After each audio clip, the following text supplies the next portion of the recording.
Hey guys, how you going? Hope you're all doing very well. This afternoon I'm going to be doing yet another movie review. This movie is a horror film from Brazil, Portuguese language English subs, released in the year 2020, directed by Armando Fonseca and Capel Furman, and this film is called Skull the Mask.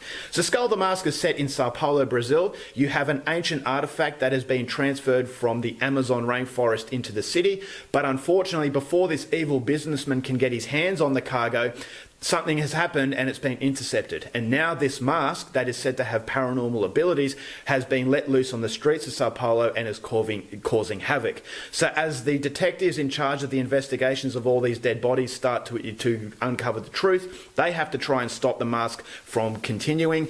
And in the meantime, this businessman has to try and get the mask before the detectives do, because he has plans of his own. So what happens at that point on? Something you're going to have to find out for yourself, because that's as far as I'm going with my synopsis. Now, my thoughts on Skull the Mask. As far as South American cinema is concerned, Brazil is definitely an unknown factor. And so when it comes to South America, Brazil is one of the most famous countries. But when it comes to movies, for some reason, they just don't really have movies that come onto my radar. So when you think of South American horror, especially, you think of Argentina, Chile, and Colombia. Or they have all made great films. Even Uruguay have made a few really good horror films. But Brazil, apart from the old-fashioned Coffin Joe films, they really haven't produced anything that's got my attention. There's another movie called Motorrad that I reviewed a while ago. That was okay, but it was nothing fantastic. So I was hoping that maybe Skull the Mask was going to be that fantastic film that could really live up to the neighbours that Brazil has.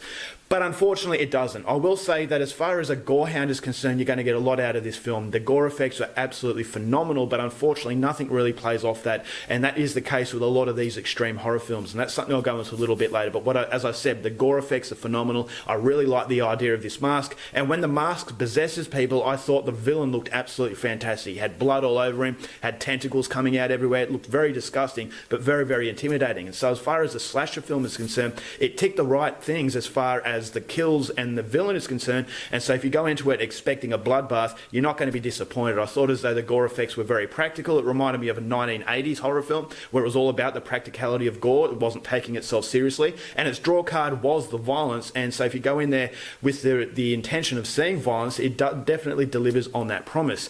So you had some menacing moments. I thought some of the set pieces were fairly decent. They weren't great, but I still thought as though when the moments of violence were happening, it kept me captivated. But unfortunately, the sustainability of the interest in the other areas of the film is definitely lacking. This is a film that has a very amateurish look. And so I felt as though all the money has been put into the gore effects and the draw card, and that was going to compensate for everything else that was lacking. And unfortunately, this is the case with a lot of 1980s horror films and extreme horror films in general. They focus on the gore as opposed to actually creating a very good story. If you create a very good story along with extreme gore, it makes it even better. But unfortunately in this movie, gore can only take you so far if you're going to make a feature film, is because the acting I thought was pretty ordinary. Thought the other side story with the detectives was not needed. I thought it was actually comically bad the way that they were acting. I thought the script was really bad, and I thought as though some of the editing was really bad as well, even in the kill scenes. Although the gore effects were absolutely fantastic, some you don't really see very clearly what's going on, and I think that is down to the lack of ability at capturing something in a very good way, because the editing just really isn't up to scratch. I thought as though the soundtrack didn't match the overall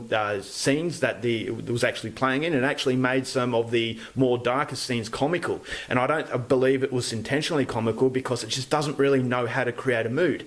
So you've got great gore, but you need a mood to match that, and to create the mood you need an interesting story and interesting characters, but you just don't care for anything else. And so whenever the violence is the violence is happening, it captures your interest, but then you just check out and you're just waiting for the next kill scene. So it basically feels like a demonstration of how to do good gore effects and basically nothing else. And as I said, this is the problem with extreme cinema, is that they think as though if they splash gore on the screen, it's going to be enough. And you know, for you might be a gore hound and just go into it just for the gore, and you might love this film. But unfortunately for me, as far as South American horror films are concerned, this is well below the standards of Argentina, Chile, and Colombia, because it just doesn't have that maturity that actually makes a film feel rewarding in all aspects. It just has one aspect that it's banking on, but unfortunately if you neglect the other aspects, especially aspects that actually make a film good, you're going to come away from it shortchanged. And so Skull the Mask is definitely not recommended. If you are a gorehound, the gore effects were phenomenal, but unfortunately nothing else really keeps it floating, and as a result of that, I want to give this film 1 star. Alright guys, that's it for my review. Hope you enjoyed it. Till next time, keep watching movies, and I'll see you later. Bye.